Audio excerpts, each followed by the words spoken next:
Სარიდებენ აი სიცხეს და გაუსაძლის მდგომარეობას, მაგრამ ჩვენ ვიცით, რომ ჩვენთვის ნუგეში თვითუფალია და მისი ყოველი სიტყვა ჩვენთვის მანუგეშებელია, ჩვენთვის არის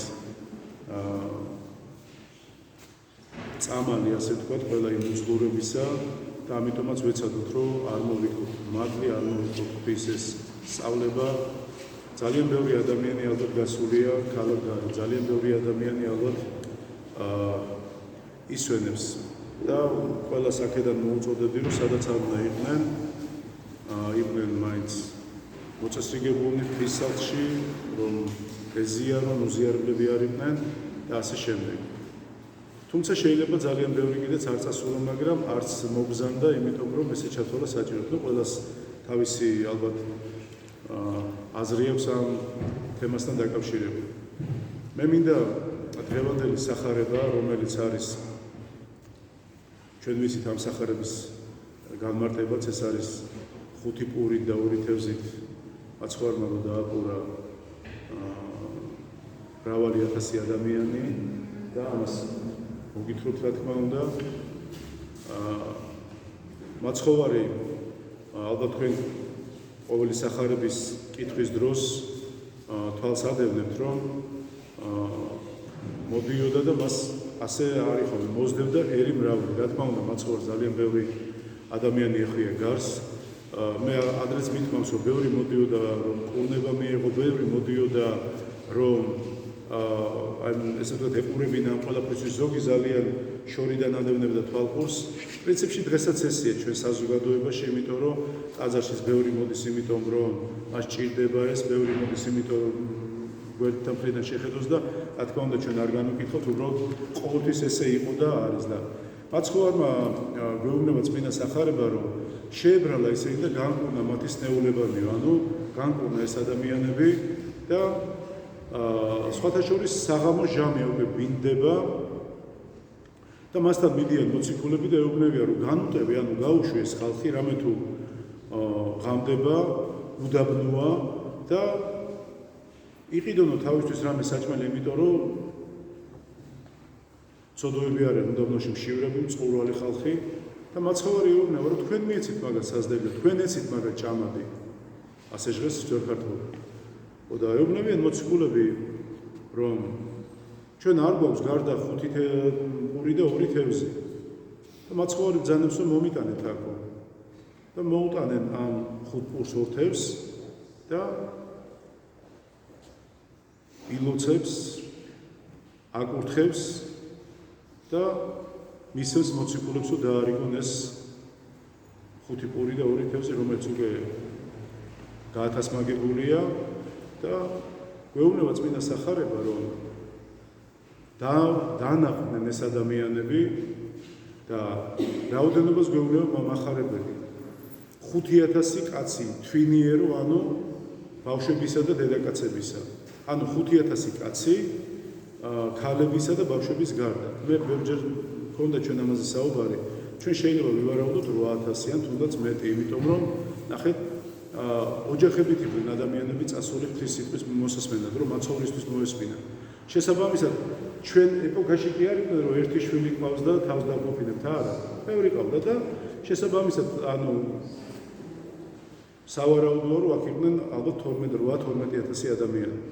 და განცდნენ ეს ადამიანები და ნამუსრევი, ანუ რაც დარჩა, აიღეს 12 გოდოლი. რა თქმა უნდა, ამასაც თავისი სიმბოლური დატვირთვა აქვს. და მაცხოვარმა, ნახეთ, სახარებაში არაზუსტ ისე არაფერი წერია და როცა რამეს კითხულობთ, ხო, მიაქცია დიდი ყურადღება. აიძულა თავისი მოციქულები, რათა ნავში ჩამჯდარიყვნენ და წასულიყვნენ. აი რო თქვათ, რატომ აიძულა? მაცხოვარი არაფერს არ აიძულებს, მაგრამ აქ სახარებაში სხვანაირად კითხულობთ, ხო, რომ აიძულა.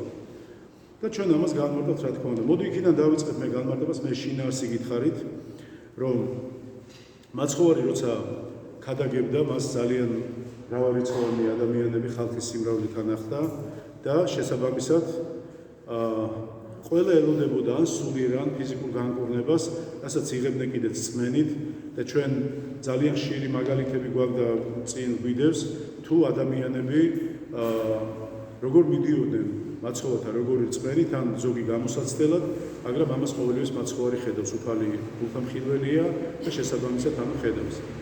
და მაცხოვარი როცა ამ შემთხვევაში ქადაგებს, ჩვენ ვკითხულობთ, რომ მას შეებრალა ხალხი და განკურნა სნეულებად იმართი. თქვენ წარმოგიდგენთ ახლა ამ ამდენ ადამიანში რამდენი ადამიანი იქნებოდა კეთროვანი, ბრმა, კოჭლი და ასე შემდეგ. ამას რა თქმა უნდა თავისი მოციქულები უყურებენ ყოველივეს. და მისი სიტყვის მოსასმენად თქვენ არ გიგონოთ რომ მხოლოდ ერთი ქალაქიდან და დაბიდან მოდიოდნენ, არა. მთელი პალესტინის საზღვრებიდან მოდიოდა ადამიანთა სიმრავლე, რათა მიეღოთ როგორც კურნება, ასე მოისმინათ მისი სიტყვა. და რო შეხედეს მოციქულებმა რომ ბინდება, ღამდება და შესაბამისად ანუ არაფერი არ აქვს საკვები მიდიან და ეუბნებიან მაცხოვართან.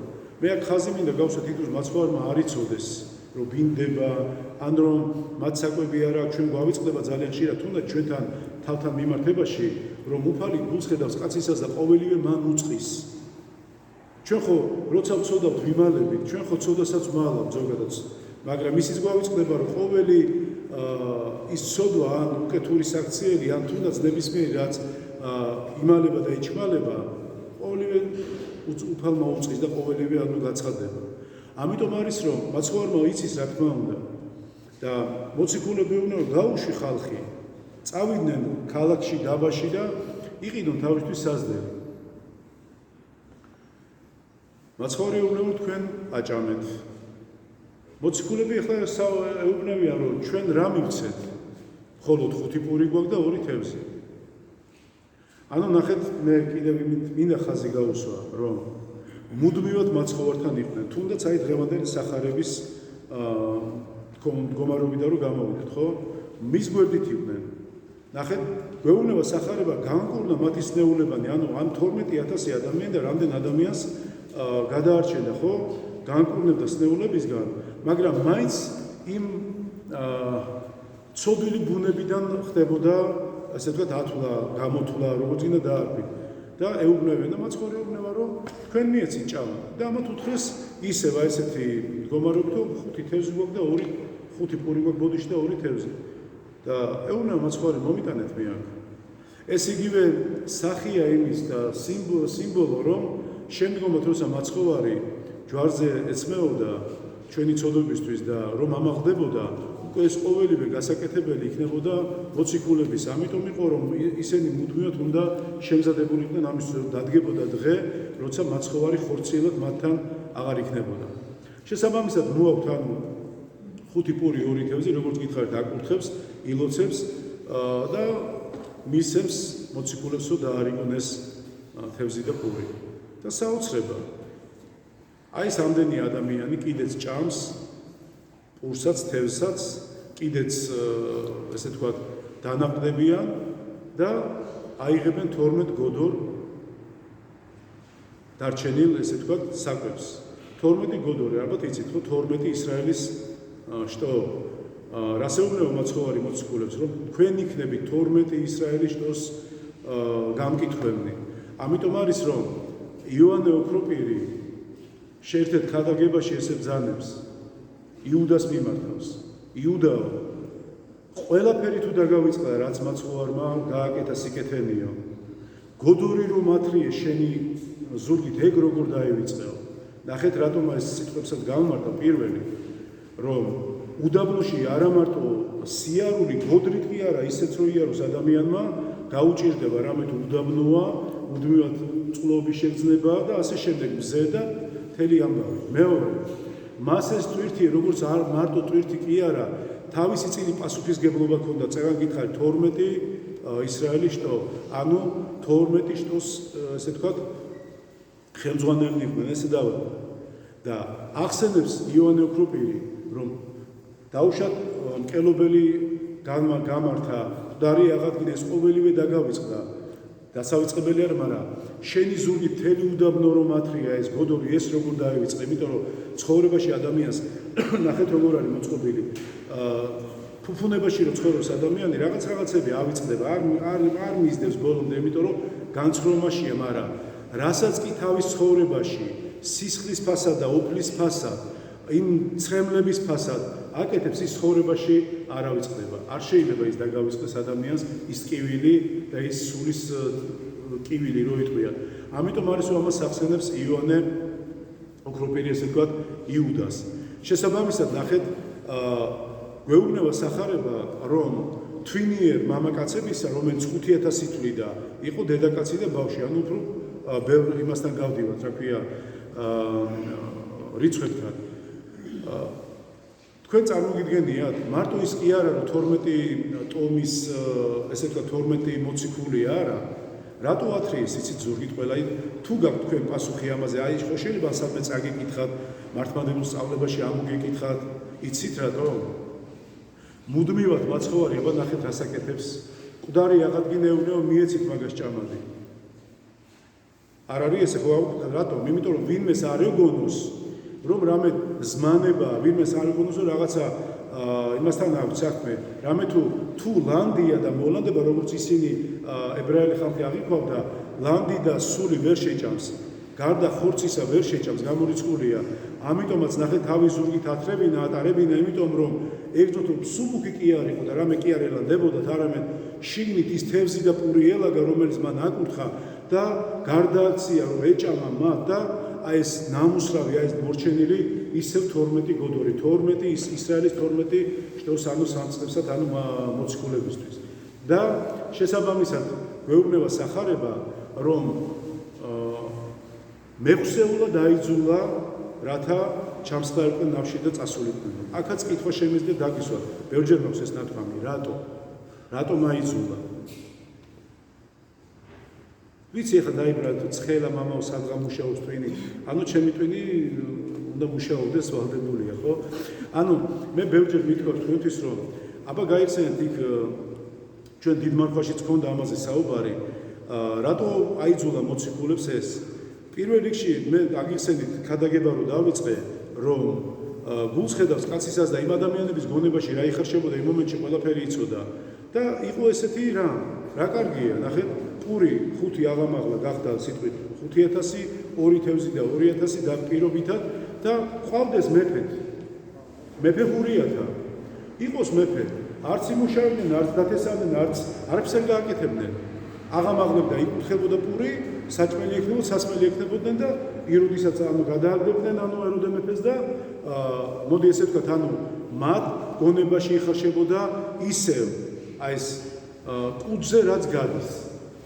იმიტომ რომ სხვა ფორმატში, რასაც მაცხოვარი მათ ასწავლიდა, შეინანეთ რამე თუ მოახლოებულად სადასასწრებელი, რამე თუ ყოველ რასაც აღასრულებდა სასწაულს მაცხოვარი და კურნავდა ადამიანებს, ამას თვითონ მოციქულები უყურებდნენ. ეს არ იყო რომ ვიღაცა მათ გადასცა და უთხრა, ან მოისმინეს, არა, თვითონ იყვნენ ამის შემხედვარი, თვითონ იყვნენ ამის მომსწრენი, მაგრამ მაინც ყოველივე გადადიოდა ისევ იმ ჭრილში, რასაც ქვია, ანუ კუძზე გავლა, რომ არ ყოფილიყვნენ მშივრები, რომ მათ მაცხოვარი ხოვებნოდა შეინანეთ რამე თუ მოახლოებულად ცათა სასუფეველი, მაგრამ აი ეს ცათა სასუფეველი მათთვის უფრო მეორე ხარისხოვანი იყო, იმიტომ რომ მათ ჭირდებოდა უფრო მაპატიე და სტომაქის გამოძღვრა. აი ჩვენ წინა თუ გახსოვთ, არ ვიცი, წინა კვირას რა გქონდა სახარებაში.